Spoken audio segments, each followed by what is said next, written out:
Begini, apakah semua orang yang puasa bisa mendapatkan 4 kemuliaan tadi atau tidak? Ini poinnya. 4 itu kalau digabungkan jadi takwa namanya. Singkatnya, apakah semua orang puasa pasti bertakwa? Ya, tanya-tanyakan Al-Quran. Apa jawaban Allah di Al-Quran? Dijawab langsung di ayat Siyam. Al-Baqarah ayat 183. Ya ayyuhalladzina amanu kutiba alaikumus kama kutiba alal ladzina min la'allakum. Nah, kalimat tattaqun itu diawali dengan kata la'allakum. La'alla itu namanya harfu taraji.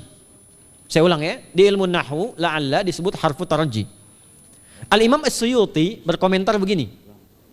Setiap ada satu harapan, keinginan besar yang ingin dicapai, tapi diawali dengan kata la'alla atau la'allakum, ini menunjukkan bahwa harapan itu, alhamdulillah, harapan itu tidak mungkin bisa dicapai kecuali dengan kesungguhan, keseriusan. Jadi ketika Allah menutup kalimat puasa, ayat puasa dengan kata la'allakum, seakan memberi kesan tidak semua orang puasa akan mendapatkan kenaikan takwa dan jaminan 4 kemuliaan tadi kecuali orang yang serius puasanya, orang yang sungguh-sungguh puasanya. Karena itulah untuk menunjukkan kesungguhan itu, bagian terakhir kita, Nabi memberikan 3 amalan utama. Saya akan bacakan dengan cepat 3 amalan utama yang dikuatkan oleh beliau kepada para sahabat sebelum tiba Ramadan dan sampai sekarang menjadi kurikulum Ramadan Nabi.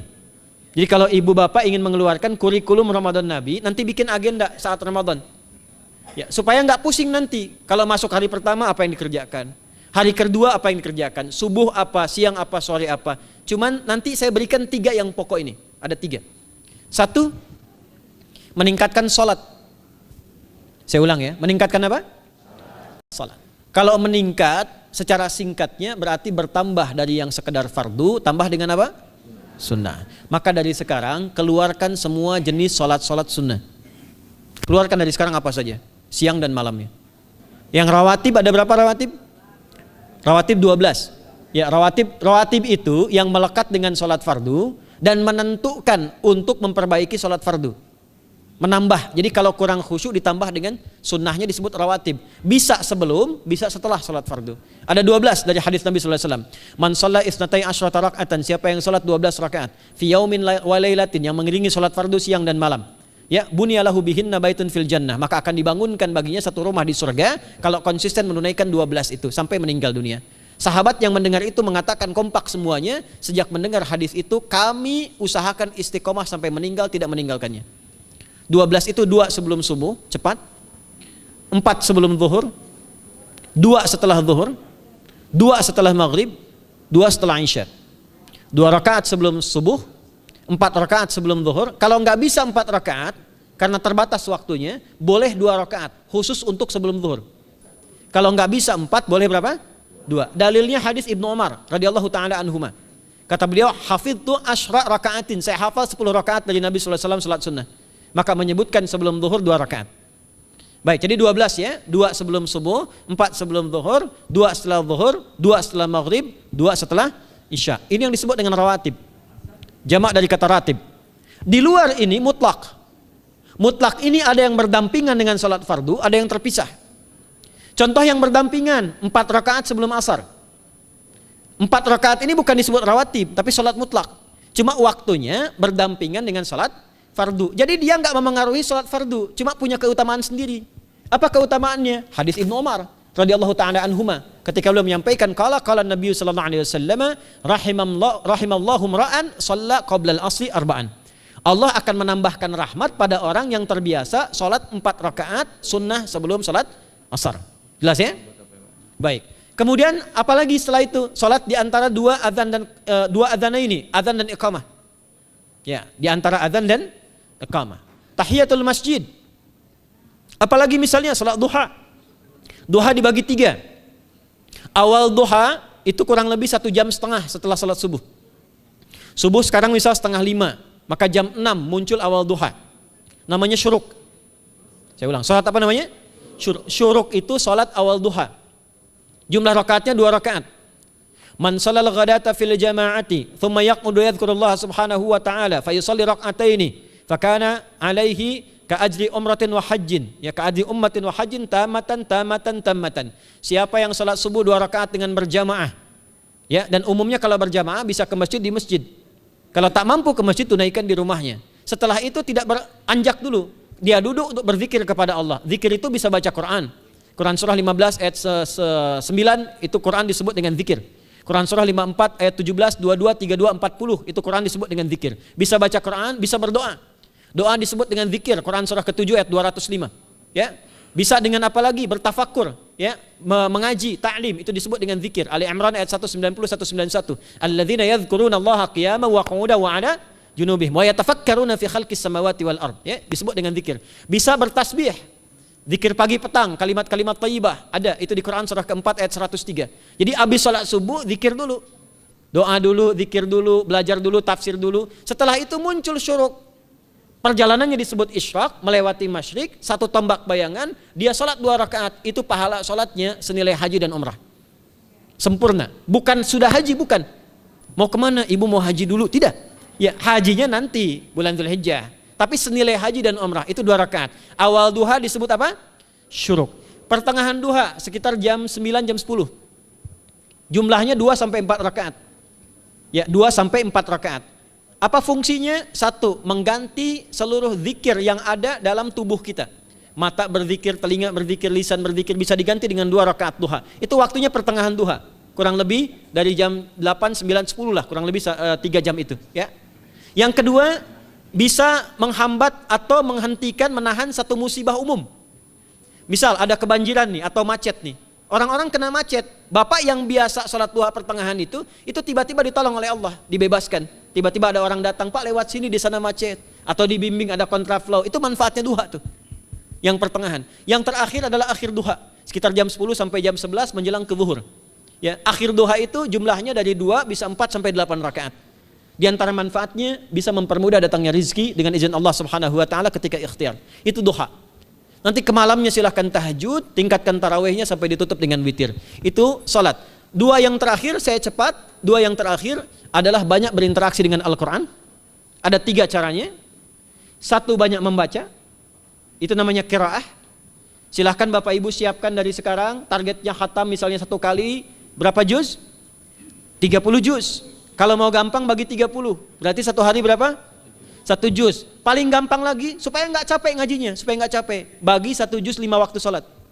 Contoh, juz pertama itu Al-Baqarah plus Al-Fatihah. Al-Fatihah saya nggak hitung lah karena sudah hafal ya. Al-Baqarah itu 141 ayat, juz pertama. Bagi 5, 28. Jadi setiap ketemu waktu sholat, bagi 2 lagi, 28 bagi 2 berapa? 14. Sebelum sholat baca 14 ayat, setelah sholat baca 14 ayat.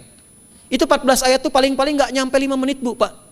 Kalau investasi 10 menit setiap waktu sholat, bagi 2 kita baca 14 ayat, itu insya Allah selesai Ramadan khatam Quran. Itu udah rumus. Ya, tidak cukup dengan amin, siapkan dari sekarang. Siapkan. Ya. Kemudian mengkaji, kajian, tilawah. Itu tilawah tuh di hadis Muslim pahalanya banyak. Ya, majtama'a qaumun fi baitin min buyutillahi. Ya, kita ngajinya Quran hadis ya, biar ya, lebih kuat dalilnya.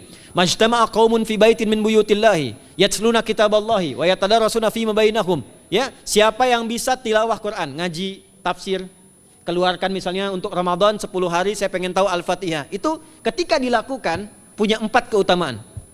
1, ghasyiyatuhum rahmah. Selama ngaji rahmat Allah dibentangkan.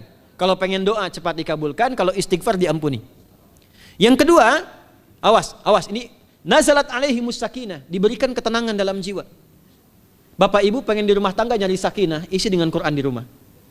Amalan terakhir infak. Ya, hadisnya dari Ibnu Abbas, Ibnu Abbas radhiyallahu taala anhuma, qala, ya, beliau mengatakan kana Nabi sallallahu alaihi wasallam ajwadan nas wa ajwadu ma yakunu fi Ramadan. Adalah Nabi sallallahu alaihi wasallam itu orang yang sangat luar biasa dermawan dan lembut. Dan bertambah dermawan lagi ketika tiba Ramadan.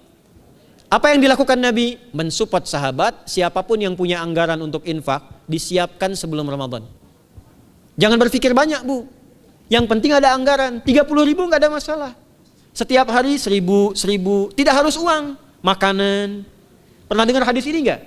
Siapa yang memfasilitasi bukaan orang puasa walaupun dengan sebiji kurma dan sehirup air, maka dia mendapatkan pahala seperti orang puasa itu tanpa dikurangi sedikit pun. Ada? Hadisnya sahih di At-Tirmidzi. Tapi bukan berarti nyari kurma ke Tanah Abang setiap hari satu. Terus minumnya satu sedotan aja ganti-ganti. Ya, maksudnya apa? Yang paling minimal kita bisa keluarkan. Itu pahalanya 700 kali lipat dikali 10. Paling standar. 700 kali itu standar biasa di hari ini. Dalilnya Al-Baqarah ayat 261 yang dibacakan Adinda tadi kita itu. Ramadan kali 10 lagi. Maka dari itu disiapkan dari sekarang untuk infak. Kalau kami di desa itu, ibu saya selalu kalau Ramadan itu RT-nya setiap rumah. Ini untuk bukaan hari ini rumah A, rumah B, rumah C. Bukaan besok rumah A, rumah B, rumah C. Boleh tuh di PWM Pak dipraktikkan. Ya, misalnya anggota perserikatan siapa dikasih kesempatan. Mungkin nanti yang lain kurmanya, yang ini misalnya jeruknya, yang ini ininya. Setiap ada bukaan ya kirim ke yatimnya, ya kemudian ke pondok-pondok asuhan Muhammadiyah yang tadi disebutkan sekian ribu itu, cari pahala. Ya, saya kira itu yang bisa saya sampaikan sampai dengan batas waktu yang diberikan. Semoga bermanfaat dan semoga Allah Subhanahu wa taala memberikan kemuliaan kepada kita semua, kesehatan, dan yang terakhir saya ingin sampaikan doa penting. Tolong hafalkan doa ini. Dan ini doa yang diajarkan Nabi menjelang Ramadan. Supaya mendapatkan kesehatan, kekuatan, keselamatan untuk beribadah saat Ramadan.